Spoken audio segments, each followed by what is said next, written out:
Os assinantes do Observador têm acesso antecipado a todos os episódios desta série, já disponíveis em observador.pt. –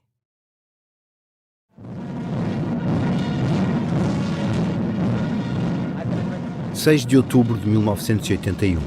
Passam 8 anos desde que começou a sangrenta guerra do Yom Kippur entre Israel, o Egito e a Síria. No Cairo, a data é assinalada com uma parada militar. O presidente do Egito, Anwar Sadat, está na tribuna a passar em revista as tropas que vão marchando. Há 3 anos, Sadat e o primeiro-ministro israelita Menachem Begin assinaram um acordo de paz que lhes valeu o Prémio Nobel e que tornou Sadat um alvo para os extremistas islâmicos. It is a historic turning point of great significance for all peace-loving nations. O presidente egípcio já foi ameaçado muitas vezes, mas nunca abdicou de aparecer em público nestas ocasiões. O que não sabe é que naquela parada está um grupo de extremistas com um plano para o matar. Devidamente fardados, seguem na coluna de carros militares sem levantar quaisquer suspeitas. Até que, no momento em que passam em frente à tribuna presidencial, saltam do caminhão, atiram granadas e disparam várias rajadas de metralhadora contra todos os que lá estão. Anwar Sadat é atingido por 4 tiros. As câmaras de televisão captam tudo, nunca param de filmar. 2 horas mais tarde, o presidente do Egito há de ser declarado morto e o assassinato foi transmitido em direto para o mundo inteiro. Anwar Sadat, peacemaker of Egypt, killed in a military assassination. Le président Sadat est mort, assassiné. O padre Juan Fernández Crón está em casa nos arredores de Paris e é um dos milhões de pessoas que veem tudo pela televisão. Lo vi na televisão, foi um atentado em direto. Vi na televisão, foi um atentado em direto. Chegaram ao desfile, parou o caminhão, desceram os militantes e metralharam toda a tribuna e todos o vimos. Todos lo vimos. Agora, mais de 40 anos depois, conta como tudo aquilo o impressionou e lhe deu ideias.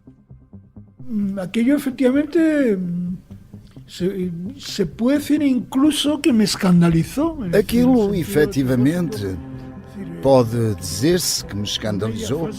Se era tão fácil fazer um atentado e se era por motivos ideológicos, eu tinha tantos motivos ideológicos como eles poderiam ter. Crón está disposto a fazer pela Igreja o que aqueles homens fizeram pelo Islão.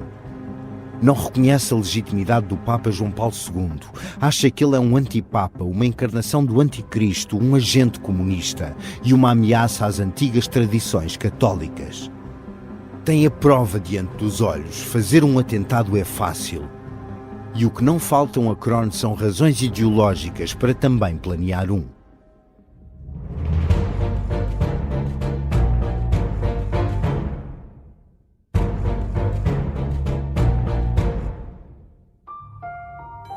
A escolha óbvia era um tiro. Faria aquilo que Ali Aka não tinha conseguido fazer meses antes, quando disparou contra João Paulo II na Praça de São Pedro. Mas um tiro podia causar demasiado pânico na multidão e Crón quer que o seu gesto seja simbólico. Decide-se por isso por um punhal, para evocar São Longuinos. Segundo a tradição católica, Longuinos foi o soldado romano que perfurou o corpo de Jesus Cristo com uma lança quando estava pendurado na cruz. Queria certificar-se de que o condenado já estava morto. Mas quando o fez, do corpo de Jesus saiu não apenas sangue, mas também água. Nesse instante, o soldado reconheceu Jesus como Filho de Deus, converteu-se e acabou por morrer como mártir. E é exatamente para lembrar esse episódio bíblico que Crón quer matar o Papa com uma lança. Precisa de arranjar uma arma. Primeiro vai a um armeiro perto da estação de São Lázaro, em Paris, e compra uma navalha de ponta e mola. Ainda ensaia uns movimentos com ela, mas não fica convencido. Faz uma segunda tentativa. Traz uma faca de desporto dos armazéns Lafayette, mas também não gosta dela. Encontra a arma perfeita numa feira de antiguidades. É uma baioneta antiga do princípio do século. Dirá mais tarde que a intenção era espetá-la no coração do Papa. Mas Crón não sabe como fazê-lo e precisa de praticar.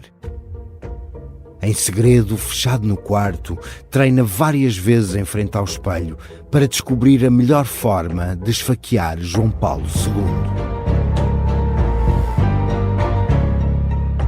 Matar o Papa é uma série para ouvir em 6 episódios que faz parte dos Podcast Plus do Observador.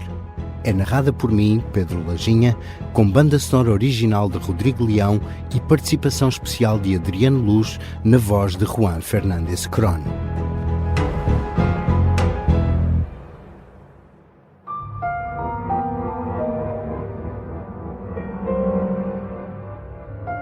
Episódio 2: 3 facas.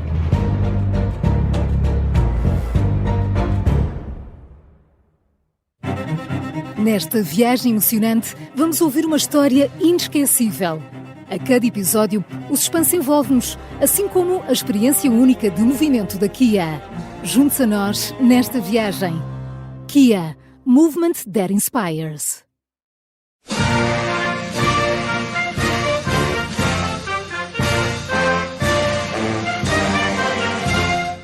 Espanha vive há uma década sob o regime de Francisco Franco.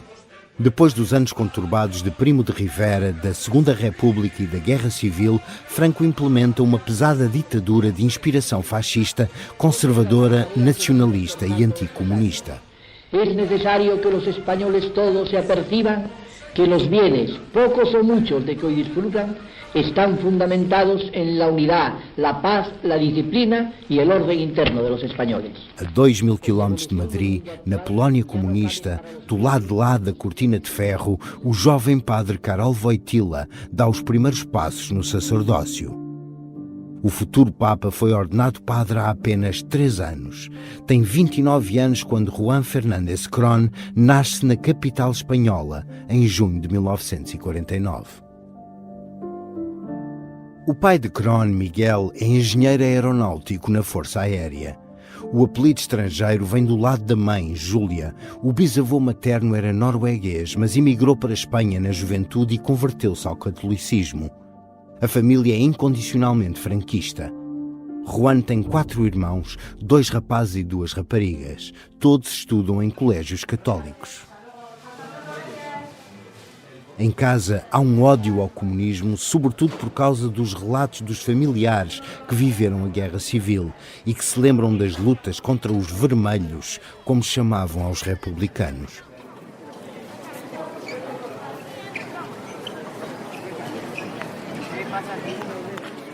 No colégio católico, num bairro privilegiado de Madrid, Cron é uma criança devota. Quando vê um padre, para de brincar e corre para lhe beijar a mão. É o delegado de turma e tem a função de apontar os nomes dos colegas que cometem infrações.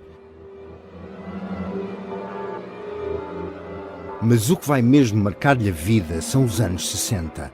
É nessa década que vai desiludir-se com a Igreja, com as pessoas que o rodeiam e com a política. E a cada desilusão, fica cada vez mais isolado.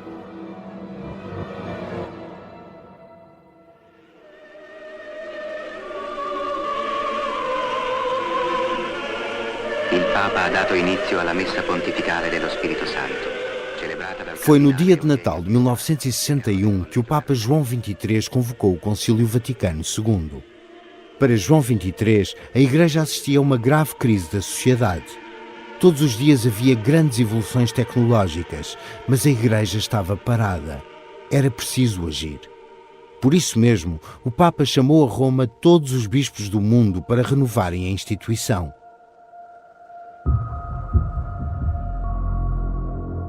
Não era uma tarefa simples. O concílio durou 3 anos e contou com a participação de alguns dos mais célebres teólogos do século XX. Karl Rahner e Joseph Ratzinger estiveram presentes na qualidade de peritos para aconselhar os bispos.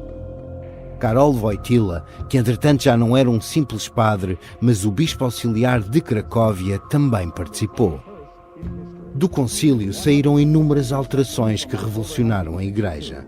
The Council produced 16 documents designed to modernize the role of the Church in world affairs. A missa passou a poder ser celebrada em diferentes línguas e não apenas em latim. En toda ocasión y por todas partes llevamos en el cuerpo la muerte de Jesús. Em nome do Pai e do Filho e do Espírito Santo. Foi aberta a porta ao diálogo interreligioso e ao ecumenismo. Enquanto o papel dos leigos foi reforçado, o poder do Papa e a autoridade do clero foram relativizados. Na prática, o Concílio Vaticano II fez nascer a Igreja Católica, tal como hoje a conhecemos. Mas também abriu uma guerra entre os mais progressistas, que aplaudiam e aceitavam as reformas, e os mais conservadores, que rejeitavam esta revolução. Tudo isto acontece quando o jovem Juan Fernández Colón está a acabar o liceu. Não podia ter sido em pior altura. Porque em breve, quando entrar na universidade, Colón vai enfrentar outra revolução. E vai desiludir-se mais uma vez. Agora com as pessoas que o rodeiam.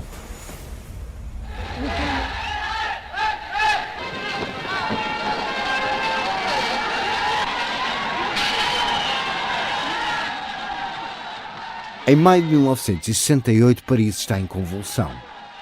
Dezenas de milhares de estudantes tomam conta das ruas. O protesto começou de forma inócua, quando uma universidade restringiu os acessos aos dormitórios para evitar que rapazes e raparigas dormissem juntos. Mas rapidamente escalou para um protesto nacional que foi muito além disso.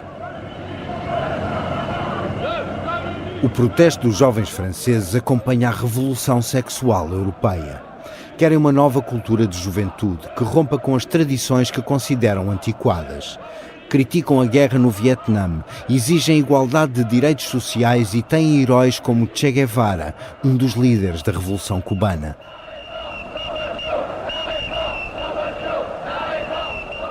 Em Espanha, Juan Fernández Colón também é um estudante universitário em maio de 1968. Está em Madrid a fazer 2 cursos ao mesmo tempo. Fui estudante brilhante, Fui um estudante brilhante, fiz 2 licenciaturas que acabaram por não me servir para muito. As 2 faculdades ficavam muito perto uma da outra. Saí licenciado em Ciências Económicas e saí licenciado em Direito. Fui licenciado, saí licenciado em Ciências Económicas e saí licenciado em Direito.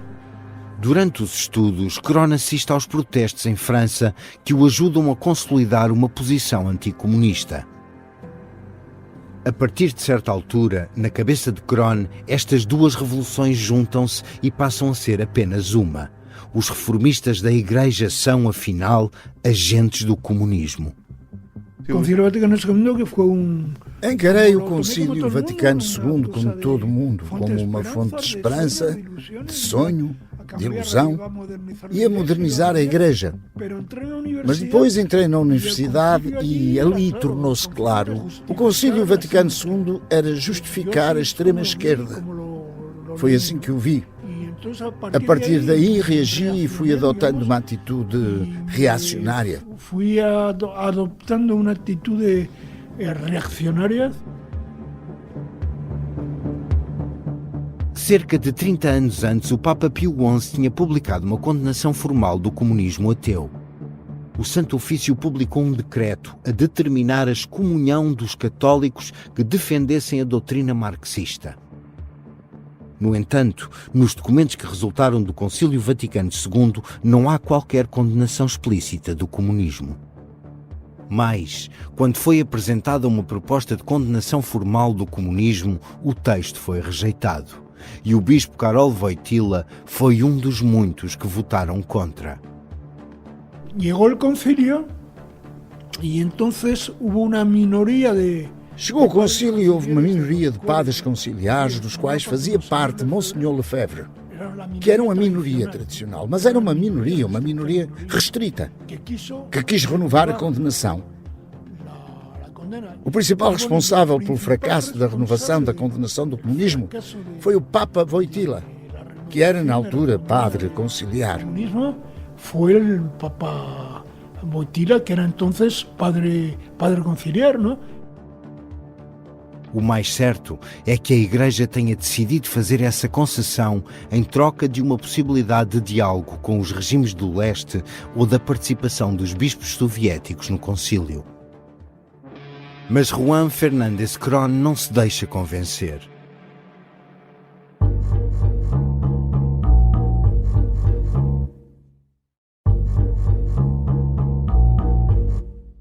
Para ele, tudo isto representa uma divisão radical da Igreja. De um lado estão os fiéis à tradição católica, do outro, os comunistas ateus. Na universidade, Cron vê grande parte dos colegas renderem-se às reformas do Concílio Vaticano II. De repente, sente que está cercado por comunistas.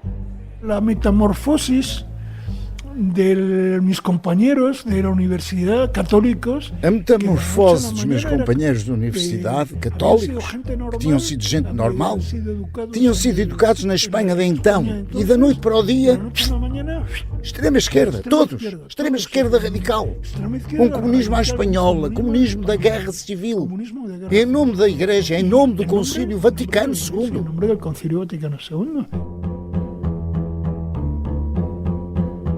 Cron está cada vez mais isolado. Fui afastado. Eu era muito sociável, tinha muitos amigos. A partir do segundo ano não me dava com ninguém. Tinha uma etiqueta de extrema-direita, falangista. Extrema-direita falangista.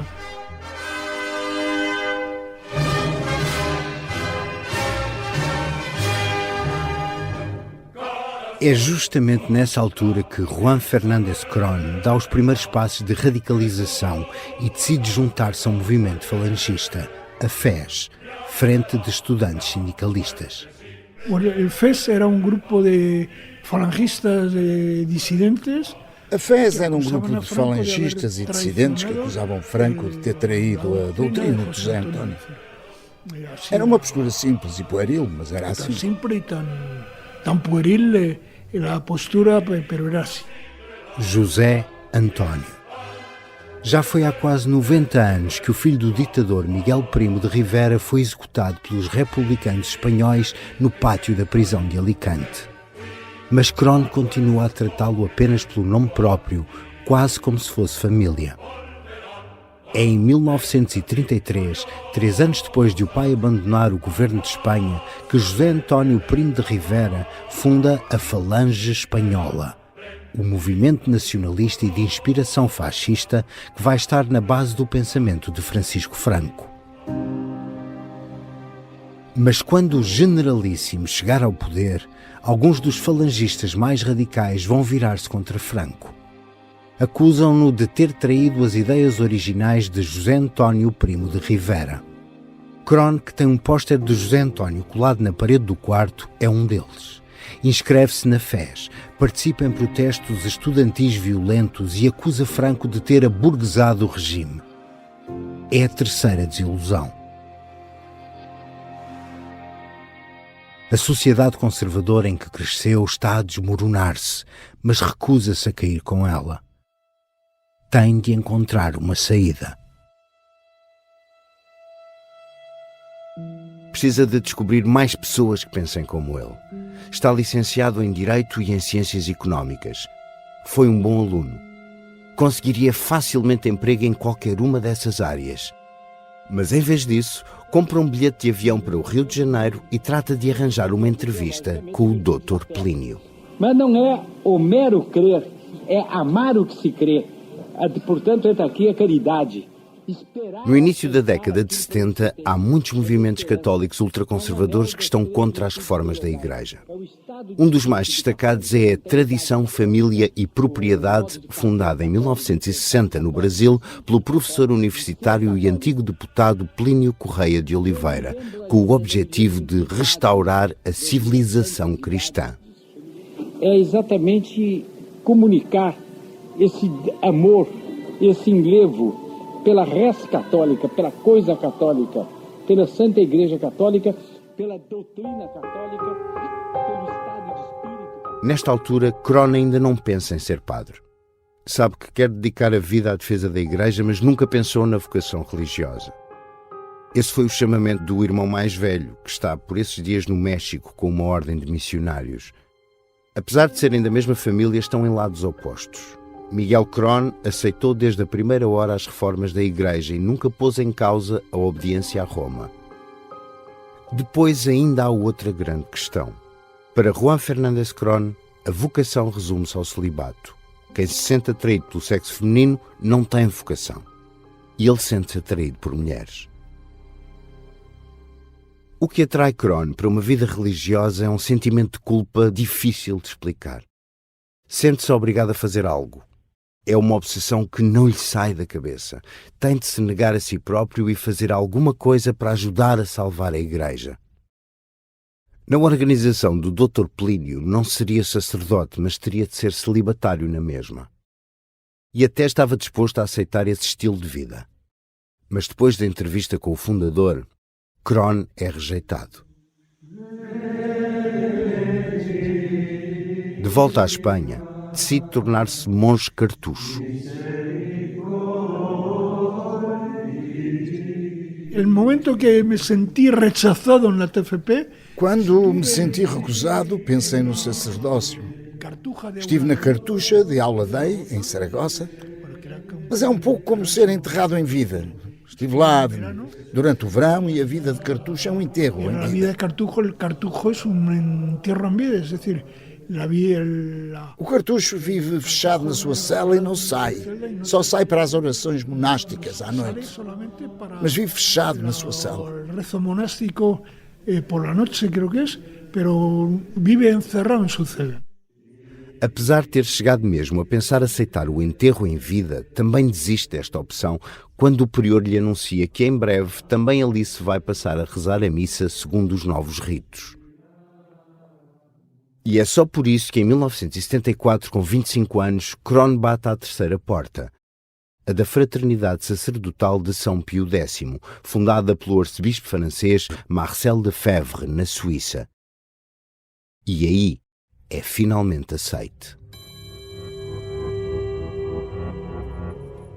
São 4 anos noutro mundo, um mundo que parou no tempo. Reza, lê e estuda em latim, sempre na companhia de outros ultraconservadores. As celebrações são feitas segundo rituais antigos, num ambiente de misticismo e devoção fervorosa. No final destes 4 anos é ordenado padre por Lefebvre, que entretanto já está suspenso pelo Vaticano. A família, de católicos obedientes a Roma, está presente. Sente-se algum desconforto. Mas é quando Cron deixar de reconhecer João Paulo II como o Papa legítimo que as coisas se vão tornar realmente graves. Las aguardamos en Radio Argentina, sede de la Danza de la Fortuna. Em 1978, o recém-ordenado Padre Cron é enviado para Buenos Aires com um colega francês, também ele padre da Fraternidade de São Pio X. Por esta altura, um padre bem diferente de Cron está a terminar o seu mandato como superior da Companhia de Jesus, também na Argentina. Todos somos hermanos porque llevamos el sello de Dios en nuestro corazón. Ao contrário de Cron, este sacerdote deixou-se inspirar pelo Concílio Vaticano II e está a promover uma revitalização dos jesuítas no país. Chama-se Jorge Bergoglio e dentro de algumas décadas há de tornar-se Papa. O Papa Francisco. Por ordem de Lefebvre, o anticomunista Cron está em Buenos Aires para fundar um seminário. Mas também passa por outros países da América Latina. Durante 2 anos conhece ditaduras militares e cruza-se com o tema que o persegue, a relação tensa entre o catolicismo e o comunismo.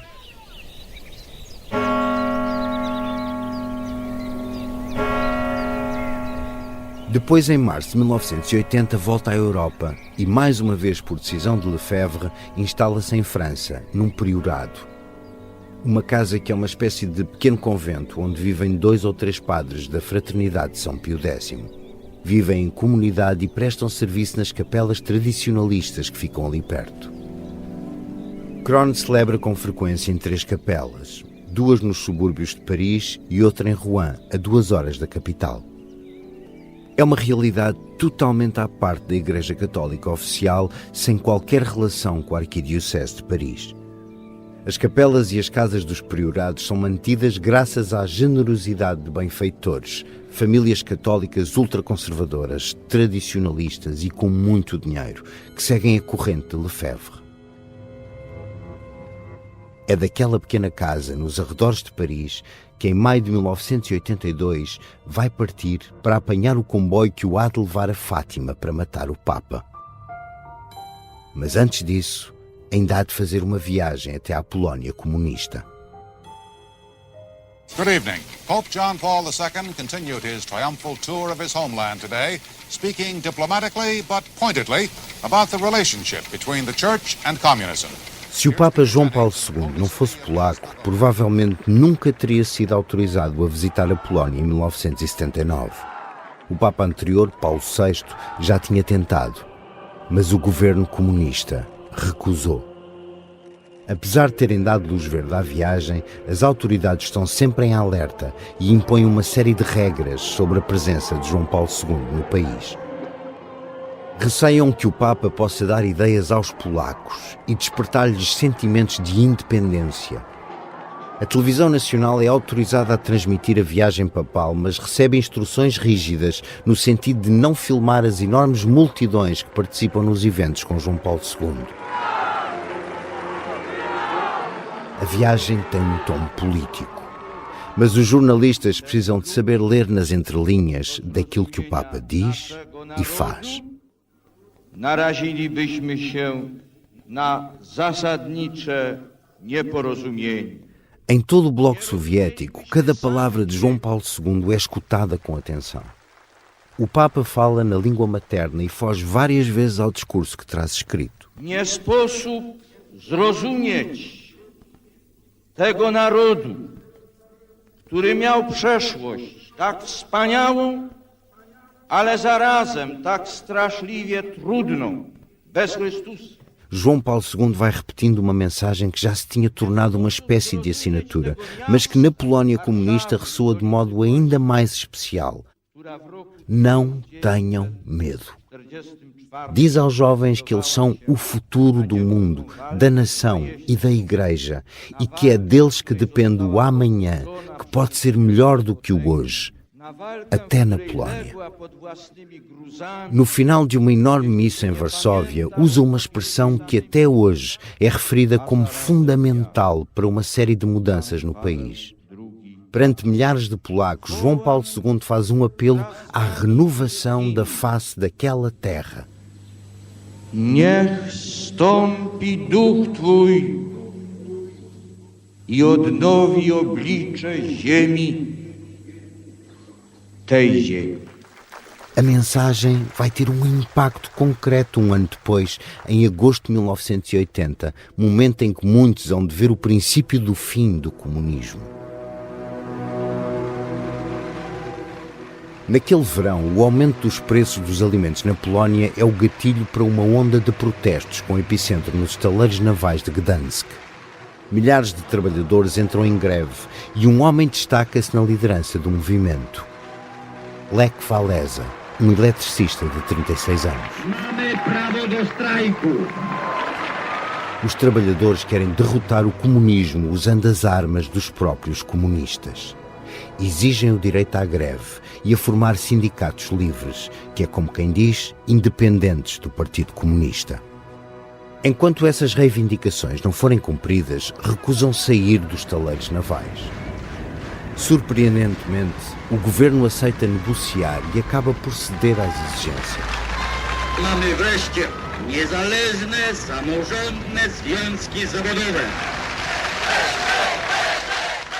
É o primeiro passo para a fundação do Solidariedade, ali mesmo, nos estaleiros de Gdansk. Lech Walesa há de reconhecer mais tarde a forte influência de João Paulo II nas ideias que levaram à fundação do primeiro sindicato independente no país. Aliás, nos portões do estaleiro foi logo pendurada uma fotografia do Papa. O padre Peter Stilwell lembra-se bem do impacto de João Paulo II na fundação do Solidariedade.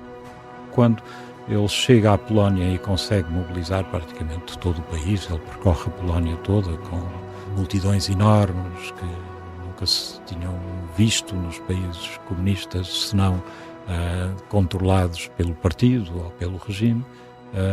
isto de repente começou a despertar a ideia de que o povo podia tomar nas suas mãos os seus próprios destinos.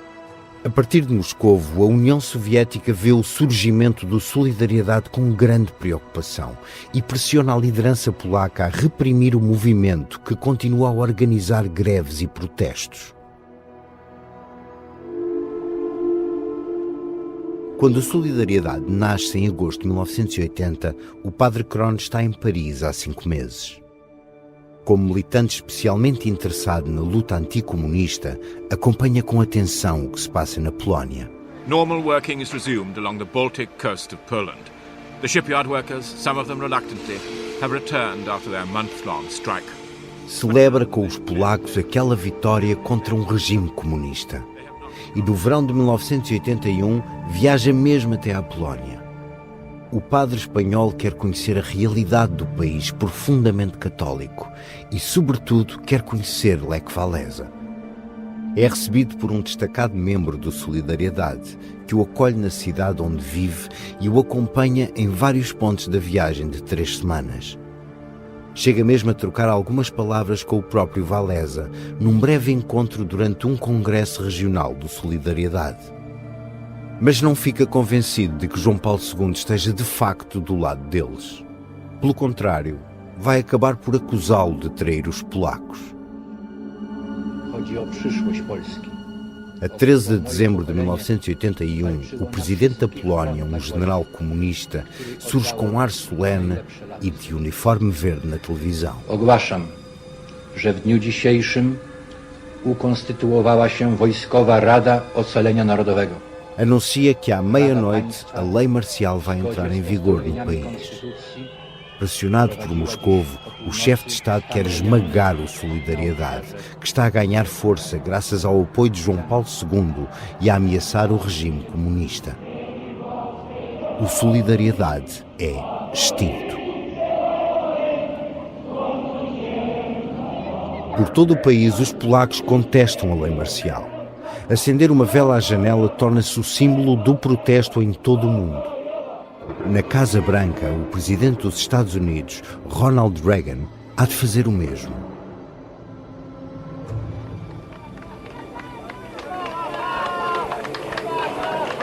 Na semana em que a lei marcial entra em vigor, naquele mês de dezembro de 1981, o padre Kron está em Roma. Decide ir à Praça de São Pedro na audiência semanal. Quer ouvir o que João Paulo II tem a dizer sobre a repressão dos comunistas à sublevação que ajudou a instigar. Eu estava em Roma, na audiência do Papa. Eu estava em Roma e na audiência do Papa, silêncio total, não falou do tema. Como se não tivesse nada a ver com aquilo. Como se não tivesse nada a ver naquilo, não? Para o padre Kron, este silêncio é a confirmação de que estava certo. João Paulo II é um traidor.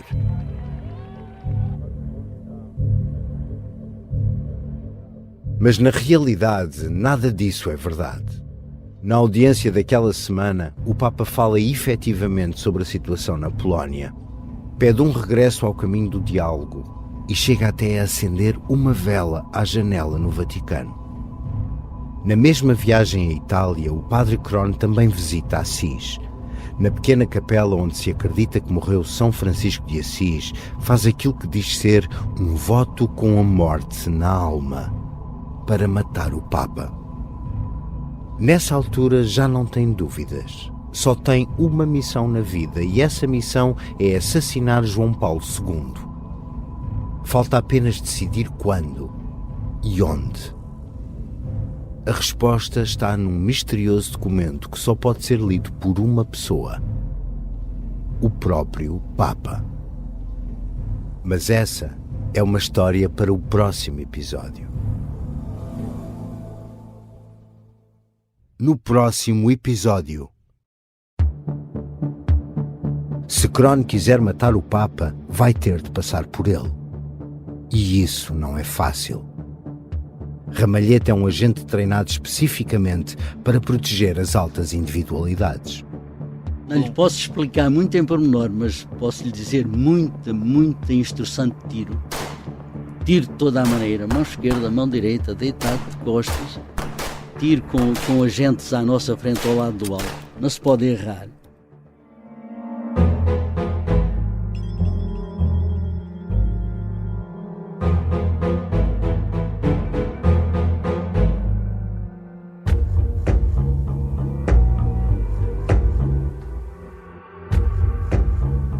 Matar o Papa é uma série para ouvir em 6 episódios que faz parte dos Podcast Plus do Observador.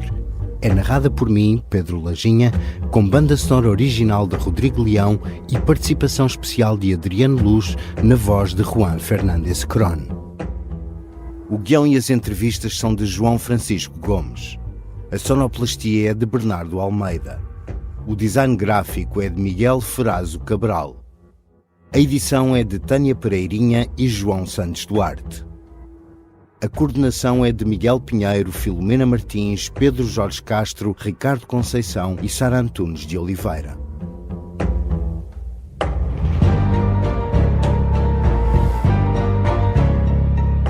Neste episódio ouvimos sons retirados do YouTube.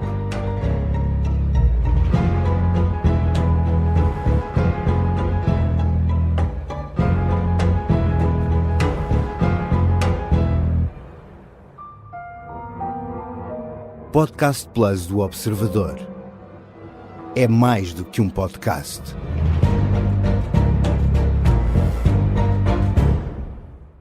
Os Podcast Plus do Observador têm o apoio da Kia.